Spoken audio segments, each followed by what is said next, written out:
Tu as envie de le faire, fais-le. Ça marche et ça marche pas. Ça, c'est la vie. Mais fais-le, tente, essaye, et on verra si tu gagnes. L'égalité, c'est un mensonge. Et j'affirme que si on est passionné par l'égalitarisme, on ne peut pas respecter la différence. Et c'est la différence qui est riche. La vie, c'est qu'une longue succession d'épreuves. Et le bonheur est dans l'épreuve surmontée, jamais dans l'épreuve évitée. Il faut avoir la sagesse de comprendre que le succès est aussi injuste que la défaite. Dans la vie, on n'aime plus, on est trahi, parfois on trahit soi-même. Et quand je regardais le sommet, mais je dis comment je vais faire? Comment on peut sortir de ça? J'ai voulu raconter comment une vie peut partir de tout en bas pour aller tout en haut. Parce que c'est pas simplement ma vie, c'est la vie de chacun d'entre vous. Comment on fait au début avec ce qu'on a pour être heureux, pour avoir de l'ambition, pour avoir un métier intéressant. Et tout au long de ma vie, j'ai rencontré de la cruauté. Et parfois moi, je me suis battu avec telle force. Moi j'aime la vision, j'aime le leadership, j'aime les choses en grand, j'aime le côté épique. Au fond, j'aime la verticalité. Et les réseaux sociaux, c'est que l'horizontalité. Moi je suis pas fait pour l'horizontalité. Je pense, voyez-vous, que l'égalité, c'est un mensonge. Quand vous allez chez le tailleur, l'égalité, ça serait de donner à chacun la même taille. Je pense que c'est injuste. Moi je suis pour la justice, je suis pas pour l'égalité. Je pense que si on veut être juste, il faut accepter de s'affranchir de l'égalité. Il y a des grands, il y a des petits, il y a des chauves, il y a des chevelus,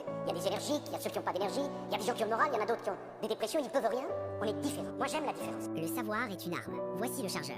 Et vous verrez avec vos enfants la même éducation, le même sang et tant de différences. Quand c'est grand, quand c'est fort, quand c'est du leadership, j'aime ça. Les acteurs, ceux qui s'engageaient, ils avaient toujours plus de légitimité que ceux qui les regardaient s'engager et qui les critiquaient. La vie, c'est qu'une affaire de sentiments. Et parce que j'ai eu l'ambition d'être président de la République, parce que j'ai eu la chance d'être élu, il faudrait que j'ai pas de sentiments. Comme un glaçon, comme un iceberg, comme un pauvre type qu'on amène là et dit voilà, une machine à décider. Alors, vous n'avez pas peur de la mort, vous êtes président de la République. Ah bon, qu'est-ce que ça change? Vous n'avez pas peur de la maladie, vous êtes président de la République. Ah bon, qu'est-ce que ça change? Vous n'avez pas de chagrin personnel, vous êtes président de la République. Qu'est-ce que ça change? J'ai voulu dire que je n'ai jamais oublié que j'étais d'abord un être humain avant d'être un président de la République. Je vous fais une confidence bouleversante. Dans ma vie, j'ai vécu plus longtemps non président de la République que président de la République. Et parfois, j'ai l'impression qu'on me dise, j'ai commencé à respirer le jour où j'ai été élu, et on a éteint la lumière le jour où j'ai été battu.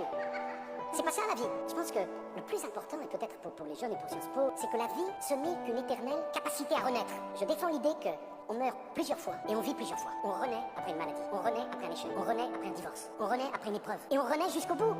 On change pas, mais on renaît. Et le plus important, c'est de comprendre qu'au fond, on a plusieurs cartes, plusieurs chances, et qu'il faut toujours renaître. Je divorce en octobre 2007, je ne voulais pas. Je rencontre Carla en novembre 2007, et je suis marié le 2 février 2008. Je suis un type qui prend les décisions rapidement. Mais Carla aussi d'ailleurs. Mais au fond, c'est la renaissance. Qu'on soit président de la République, chef d'entreprise, professeur, patron de Sciences Po, Frédéric, ambassadeur, consul, on est les mêmes.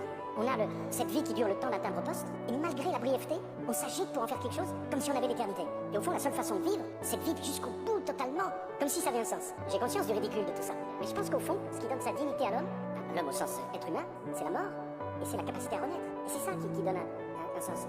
Et je me suis dit, quitte à raconter une histoire, je vais la raconter complètement. Pas simplement l'histoire pendant les heures de bureau, mais la vraie histoire. Celle où on souffre, où on est heureux, où on met un genou à terre, il faut remonter, il faut quand même aller au bureau, où il y a toutes les caméras qui vous regardent.